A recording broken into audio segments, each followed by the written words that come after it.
Hanami, when he comes down, he's like, don't move. And like that cool voice. And then literally it's just like, eh.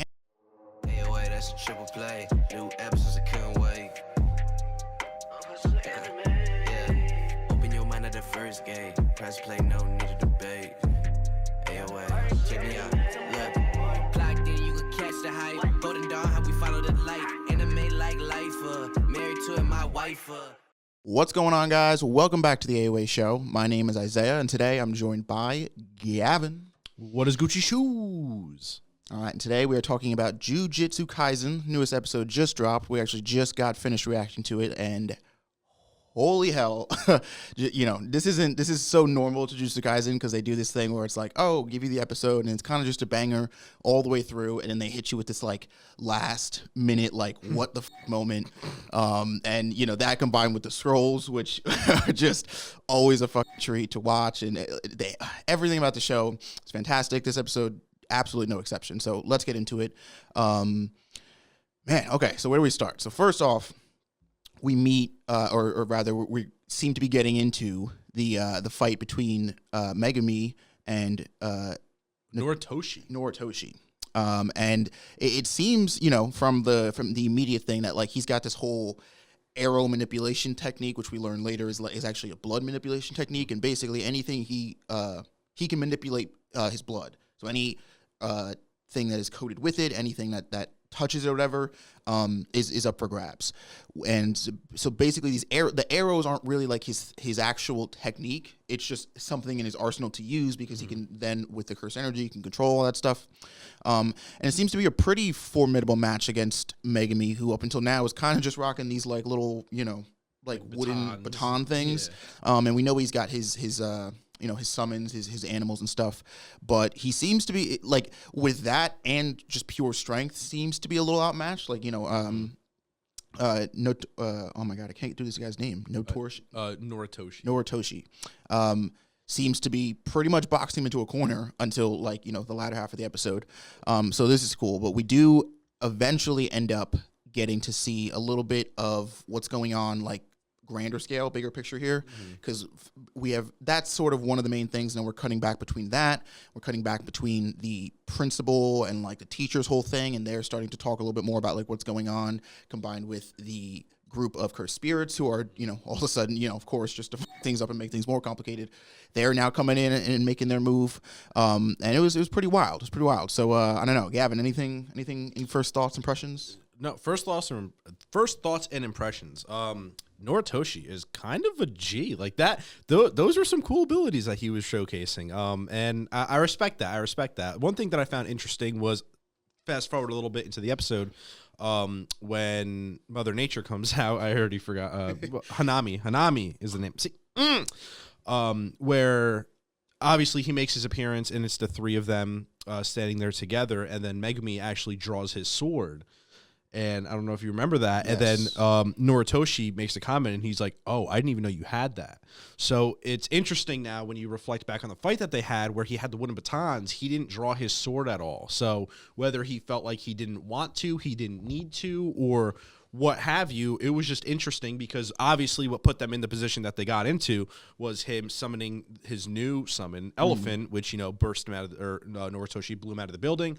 So it was almost like Megumi was not really playing into his hand, but he had the fight grounded where he didn't feel like he needed to even draw the sword. He was I'm going to win regardless. Yeah. So very confident coming from Megumi. And also it just shows how much he's grown. We haven't really, actually this is the first fight we've seen in him since, before Itadori died, quote unquote, and Sukuna, all that crap. So it's refreshing to now get to see these characters show off the things that they've learned.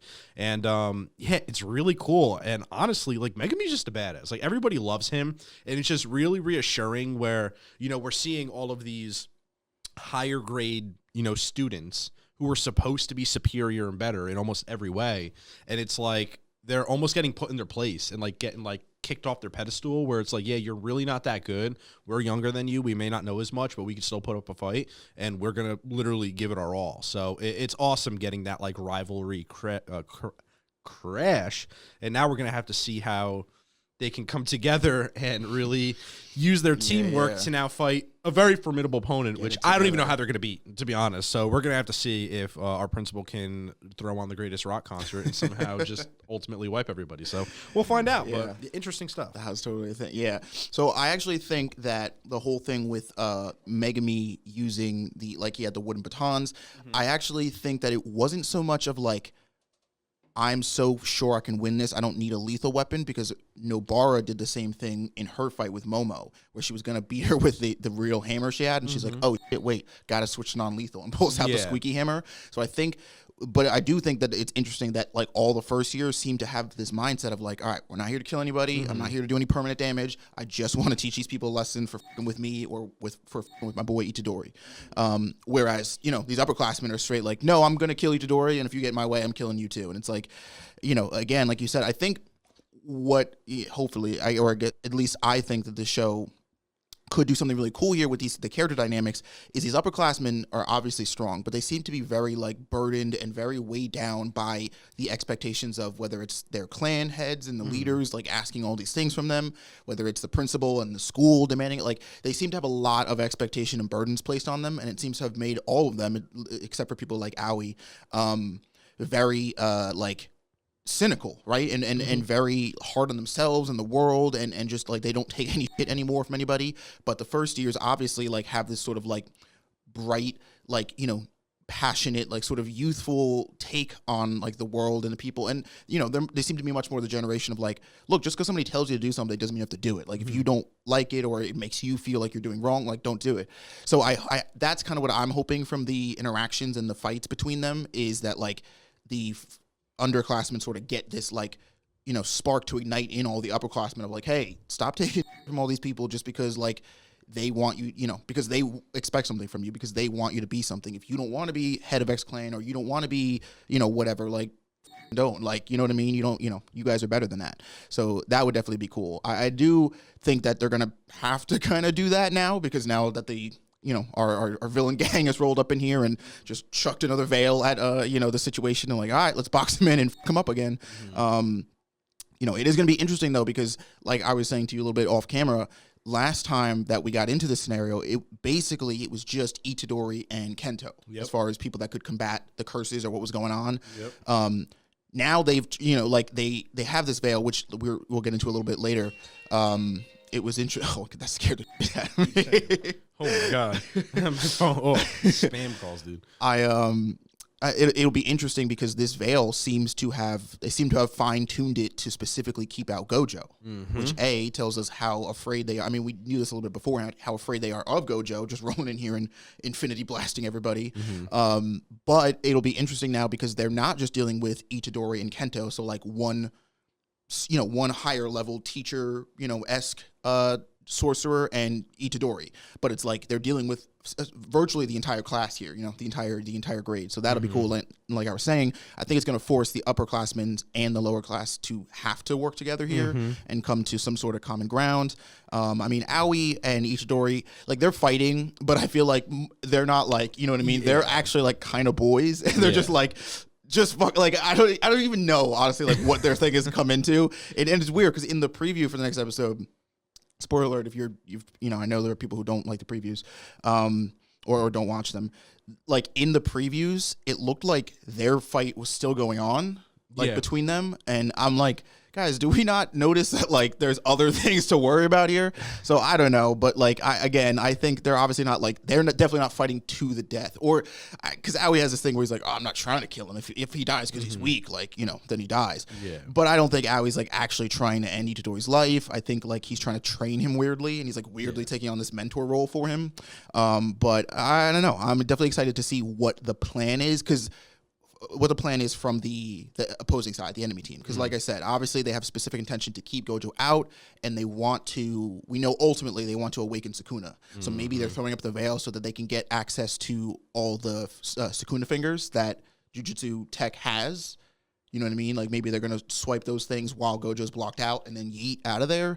I don't know. Yeah, I guess my thought with it, I mean, we know that they have a couple fingers, and it was weird because if I'm not mistaken, the last time we talked to them, their initial plan was, okay, like, we can wait it out until they give him a couple more fingers because, you know, he as a person just isn't going to be able to handle Sukuna inside of him. So whether they're making this veil and they're, like, going to hold him down, like, force feed him fucking fingers and get him, or they could just outright capture Itadori and just take him back to their hideout and, like, tie him down and, you know, feed him finger by finger while trying to get to Sukuna. I'm really curious how Sukuna, like, we already know how Sukuna is realistically, and based off the last interaction with Mojito, we know he ain't really about it. So I wonder how his mindset will change, if not, which honestly, let's be real, it probably isn't, when, you know, or if Itadori does get captured in some sort of way and is with all of these cursed spirits, if Sukuna's mindset would change, or maybe if he's like on Itadori's side, oddly enough, because we know he has a thing for Megumi, and there's something in him that he sees. So I'm wondering if that's Sukuna's only desire to really just chill and all he cares about, if like he really will just hate the cursed spirits and be like, let us do our normal thing, like don't try to talk to me, I'm gonna kill you. So I don't know, it's like a lot of weird dynamics happening, and honestly, it's like at that rate, just stop trying to wake up Sukuna, bro. Like, I get it. They want him to take over and rule the world, and if they all die, it doesn't matter. They're like, it's justified. I get that, but like, I don't know, man. It's like, can you just do something else? I don't know. He left you guys unread for a reason. Take the hint. No, facts. But someone I do want to highlight in this episode, best boy, Toge. Of course, yeah. Toge's fantastic. My God, bro. All right, so everyone knew. Everyone. And if you didn't know, get schooled. Because now you know that this guy was going to be absolutely insane and the best. And if you couldn't tell just by him listing off toppings on sushi, which is not only the best, you already know he's going to be the number one guy. Blah, blah, blah, blah, blah, blah. But now that he opens his mouth, bro, that is the coolest skill, in my opinion, that we've seen so far. Like, just the fact that he could just be like, run, and then like the whole body, like it's like the fuzzies, and then they just start running. I'm like, dude, it is so badass. Even with the curse spirit Hanami, when he comes down, he's like, don't move, and like that cool like voice, and then literally it's just like, and it's just like, bro, it's insane, incredibly busted. Like, you know, there's so many sorcerers that we've met that have all these various techniques that work either the best in this kind of scenario or this setting, or it's like, oh, if I get them to do or think this way, then I can really manipulate them with my technique. Like, you think of somebody like Kasumi, where it's like her technique is really dope and it's really cool, where she creates this basically like the border, and if you step in it, like her instinct, so she goes into like this weird ultra instinct mode where she can just attack anything like in an instant. Attacks, but if your reflexes, you know, and it sounds crazy, but we have so many people in the show who just have superhuman reflexes. Like, you got Maki, you got Itadori, who both are just like, oh, you can attack at the speed of light? I'm faster than the speed of light, so it doesn't matter. But it's like, you know, you have techniques like that where it's like, that's a dope technique on its own, but paired up against somebody who is just on another level, it doesn't matter. Where you got somebody like Toge, who it's like, it doesn't matter what your technique is, unless you can like warp space-time and get to him before he can speak. Like, you know, and granted, they do a couple episodes ago, I think they do make it a point to be like, he does. It's not, and I'm assuming this will work in somehow.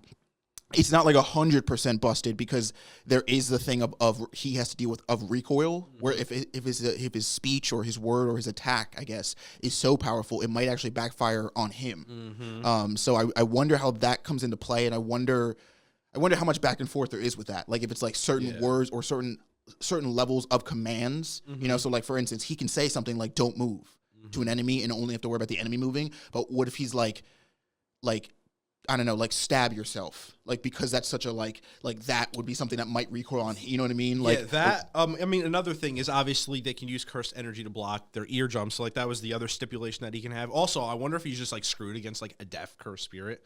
Like that literally just can't hear anything, because obviously they need to be able to hear like his command to do anything. So I wonder how that plays out, or if that's going to be like a future arch like nemesis to him. Probably not, but I digress. What you were talking about, that I had something to say that I actually don't remember. Oh my with the God. Toge being like, what did you just say? I was saying, like, with Toge, his whole thing is that there's a recoil of his abilities to deal with. Oh, yes. So what's interesting, the commands that he's given so far, like his normal speech are only a couple words. Yeah. So like, don't move. I wonder if it's actually the length of what he's speaking. So if he's like, hello, my name is Toga, and like, you know, like after like 6 words, like things like explode. If he can only say like very short commands, and when you go above it, it's like explosiveness or just something, you know? I wonder if that's like the stipulation, not as much what he's saying, just like the amount that he can physically it takes him to say it. something. Yeah. Dude, that means he can never introduce himself to anybody. But that's what I like about it, because I feel like it's one of the abilities in the show that actually has repercussions and like affects him outside of using it. Like, yes, he has this dope power, but he can't speak like at all.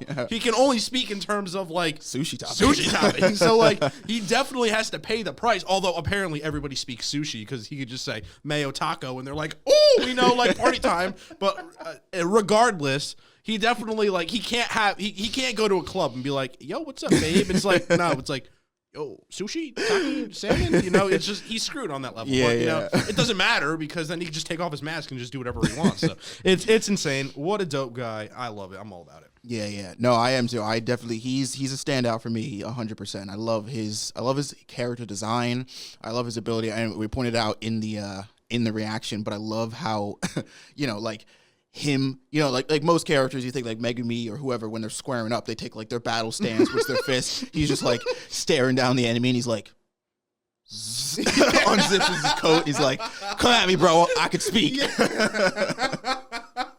I absolutely love it. It's so, you're like, you know, I feel like as an enemy, you'd be like, oh, okay. It's like, bro, if you're that warm, just take off your jacket. He's like, like he can't speak. Dude, that would be amazing if he doesn't speak, but like it's like an intimidation, like grr almost. He's like and they're looking at him and they're like, don't do it. And he's like, and he just like kind of like zips it back and forth, up and down to like intimidate it. Dude, I love it. Oh my God. Yeah. This episode was dope. And I love they even, in Megumi's fight, they, you know, between him and oh my God, I can't do it. Noritoshi. All right.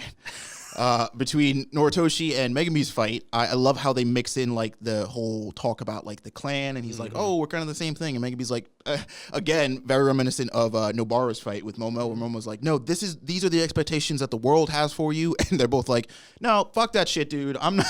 We're not the same here. You know, this isn't like looking in a mirror. I'm just trying to do my own thing. Don't fucking force your problems on me. All that stuff. I do think that as much influence as these clans, these higher up noble clans, seem to have on the world of Jujutsu sorcery, there's gotta be some altercation at some point with them, right? Whether it's like maybe we'll find out that like some of the heads in the clan are like corrupt and working with, you know, the bad guys here. Maybe they'll just be like a whole separate arc or mini arc where, you know, the sorcerers and have to go up against the clan leader. I don't know, because like we've seen, and something again that we commented on the reaction, it's so funny to see like Gojo, Mai, and the principal, like, you know, all like once the veil goes down, like, oh, we got to worry about we got to get the kids. The students are our number one priority. When you and I have been commenting, we're like, oh, really, principal? That's funny, because you seem to take every other chance you can get to find some way to kill Itadori again. Yeah. So it's like, you know, I there's clearly some, you know, some conflict just amongst Jujutsu sorcery. Forget, you know, the other cursed spirits, forget the bad guys for a second. So I wonder when we're going to resolve that and how that's going to get resolved. If it's going to be like, we just got to get rid of those guys, we're going to do like a, you know, shonen, change your guy's perspective way of thinking type beat.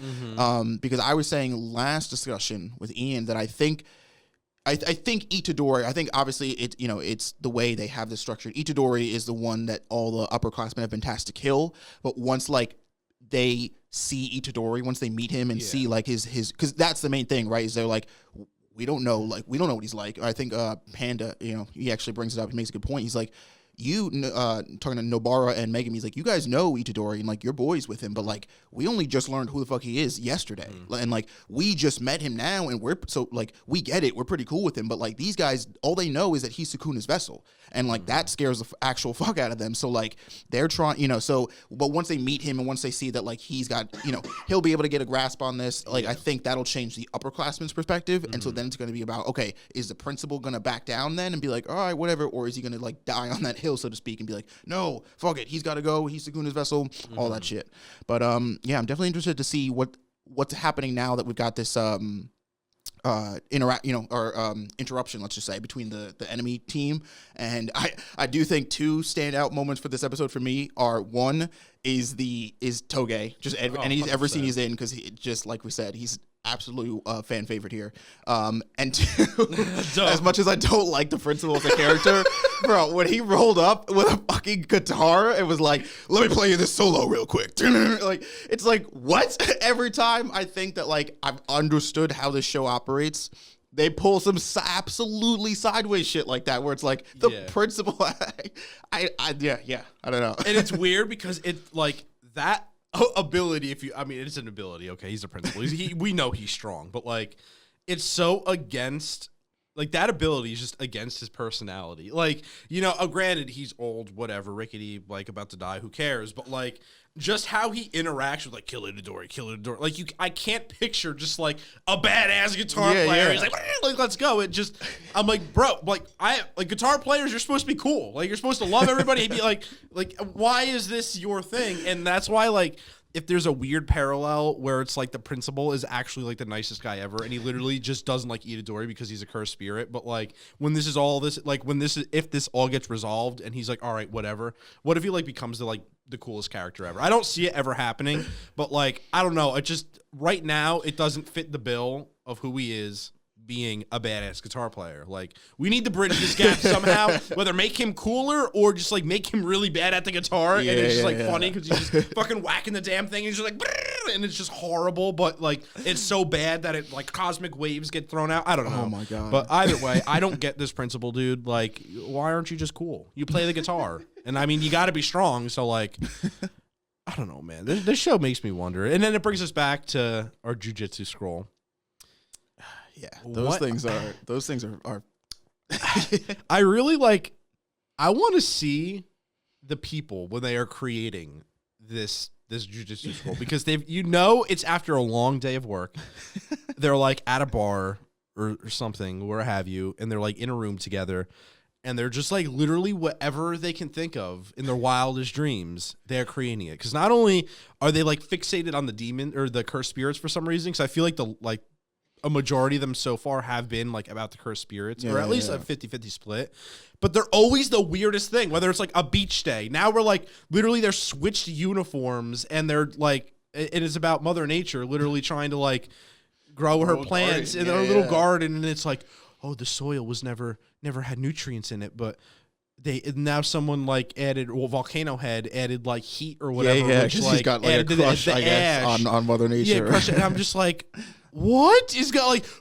Who thought of this? B, I kind of want to applaud you for thinking of this, and C, how did you have the balls to put this at the end of an episode that was so fire, and then you can just get away with it? And you did get away with it. I don't know. I'm leaving it to you. It's getting my blood boiling. I either feel like it's the last thing that they work on with these shows, or it's the first thing. Like, they're like, all right, let's get ready to map out the next episode. Like, how we doing with the scroll? And it's like, it's kind of done, but like, let's just start on the episode. I'm like, oh, I'm sorry. I guess you're the new guy. You don't know how things work here.